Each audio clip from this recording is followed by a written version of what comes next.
વાહ ભાઈ વાહ, એકાનો કલર આવી ગયો હોય. આ 3 માંથી એકાદાના ડબલ થઈ જાય ને તો મોજ આવી જાય. હાલો 200 આવ્યો.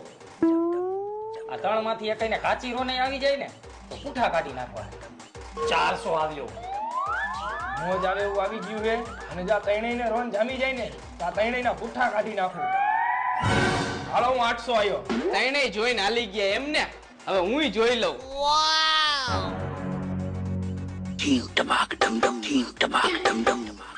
આ કોને બાઈટું તું? આ કરો પહેલેથી નાલો બાઈટ. આ એક જોકર નીકળું મારે આમાં. પેલા જોઈ લેતો હોય તો તારા જોકર વાય મારો કલર ગયો. આઈ તો પછી બાટવા વાળાનો વાંક હોય ને. તારા જોકર વાહે મારી રોન વહી ગઈ. બાકી મારે કાંઈ નથી બોલવું ભાઈ. હવે એમાં મારો શું વાંક? આ આવ્યું એમાં.